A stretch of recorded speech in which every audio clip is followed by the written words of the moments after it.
Christabel by Samuel Taylor Coleridge. In this video, we shall discuss stanzas 5 to 12. Stanza 5.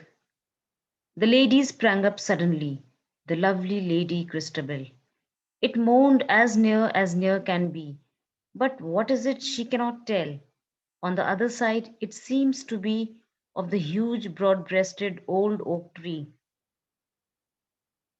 Christabel is just sitting there in the cold when suddenly someone starts moaning from the other side of the tree.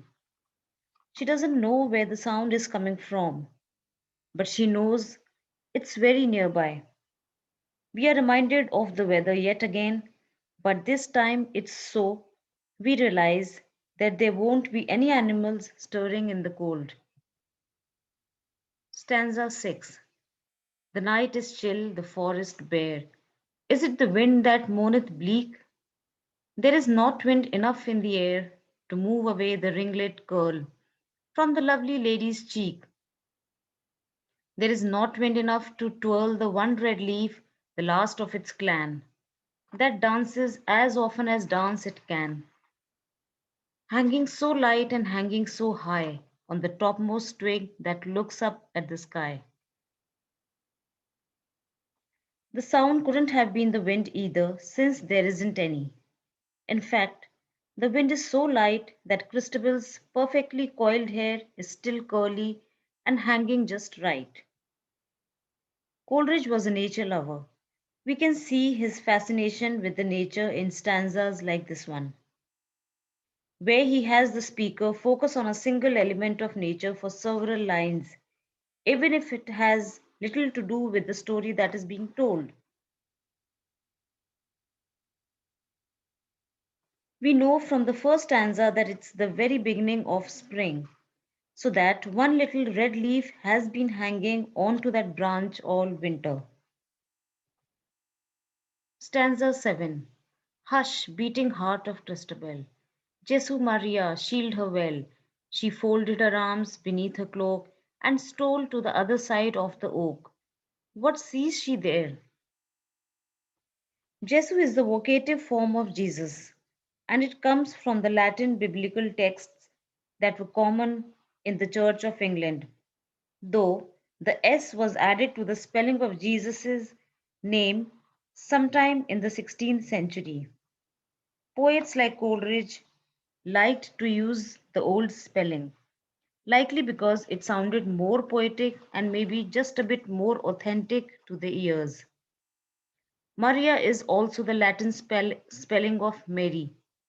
Like Jesu, Coleridge likely felt that Maria sounded more poetic than Mary. Christabel decides to look on the other side of the big oak tree to see if that's where the moaning might be coming from. Stanza 8. There she sees a damsel bright, dressed in a silken robe of white, that shadowy in the moonlight shone the neck that made that white robe worn. Her stately neck and arms were bare, her blue veined feet unsandaled were, and wildly glittered here and there the gems entangled in her hair. I guess 'twas frightful there to see a lady so richly clad as she, beautiful exceedingly. On the other side of the tree is a lady dressed in white robe. In line 59 either, dressed is just the way dressed was spelled at that time. Though the robe is so bright that it looks like it was shining in the moonlight, the damsel's skin is so pale that it makes the white robe look like a dull and sickly color in comparison. The blue veins in her feet are another indication of just how pale skinned this woman is. This detail is one of several in the poem that has inspired the popular theory that this woman is actually a vampire. Back then, vampires didn't sparkle, but they were terribly pale and were often found in strange places, like behind trees in the middle of the cold night. It's not clear whether Coleridge means literal or figurative gems in line 65. Since the woman is out at night and appears to be very cold, the gems could simply be frost or maybe dew. However, line 67 leads us to believe that these might be literal gems. The Victorian loved their bling. Women's hairstyles, especially for the upper classes, were usually complicated and heavily adorned. Mary, mother, save me now, said Christabel, and who art thou?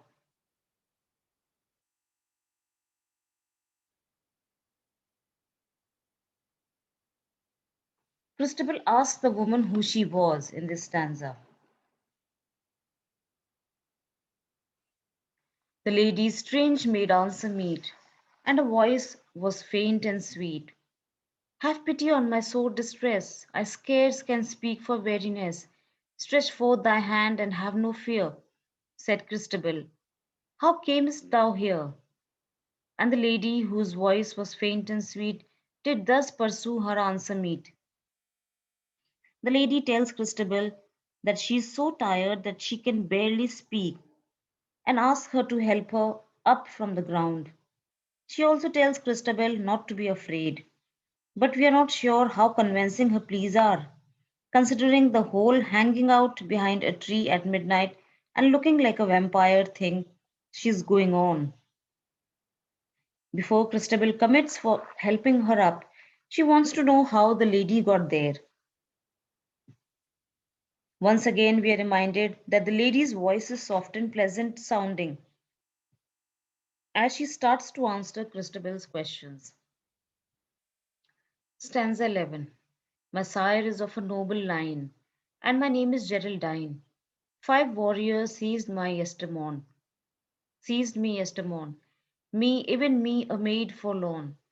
They choked my cries with force and fright, and tied me on a palfrey white. The palfrey was as fleet as wind, and they rode furiously behind. They spurred amain, their steeds were white, and once we crossed the shade of night, as sure as heaven shall rescue me. I have no thought what men they be, nor do I know how long it is, for I have lain entranced I wis, since one, the tallest of the 5, took me from the palfrey's back, a weary woman scarce alive. Some muttered words his comrade spoke. He placed me underneath this oak. He swore they would return with haste. Whither they went I cannot tell. I thought I heard, some minutes past, sounds as of a castle bell. Stretch forth thy hand, thus ended she, and help a wretched maid to flee. In this stanza, finally, we know this woman's name is Geraldine. In line 79, the word sire means father. Geraldine launches into a description of her ordeal. Geraldine's story leaves a lot of unanswered questions. The number 5 is thought to be symbolic of God's grace, and it often appears in important places in several different religious traditions. 5 men on white horses. Palfrey means horses. Speaking of white horses, according to legend, a white horse will not walk over the grave of a vampire. Perhaps these men were out specifically hunting for vampires, and the white horses allowed them to find Geraldine as she snuggled back into her coffin for a rest. She also says that she isn't sure how long they rode because she was entranced. Entranced means she was filled with wonder, which could simply indicate that she was in whatever state vampires are in during the daytime. This means to believe or suppose in line 92. In fact, this whole section makes us suspicious of Geraldine's honesty about her situation.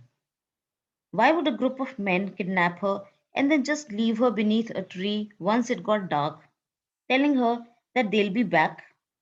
If she were a normal maid, like she claims, this would all be quite odd.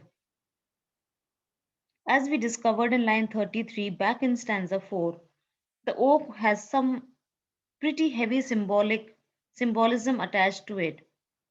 It turns out that in addition to it being sacred, oak is the preferred wood for making stakes for driving through the vampire's heart to kill. Geraldine ends by telling Christabel that she doesn't know where these men went, but they'll be back soon, so she needs Christabel's help to escape them. Stanza 12.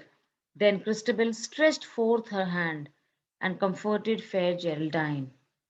O well, bright dame, may you command the service of Sir Leoline, and gladly our stout chivalry will he send forth and friends withal to guide and guard you safe and free home to your noble father's hall. For a second time, Geraldine asks Christabel to reach out her hand.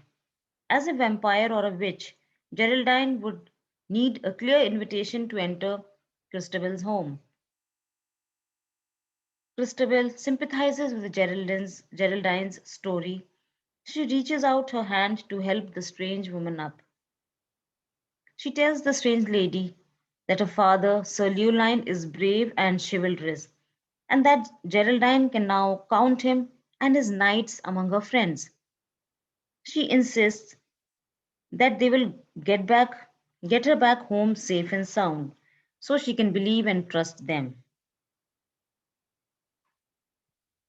We shall continue the other stanzas in the next video.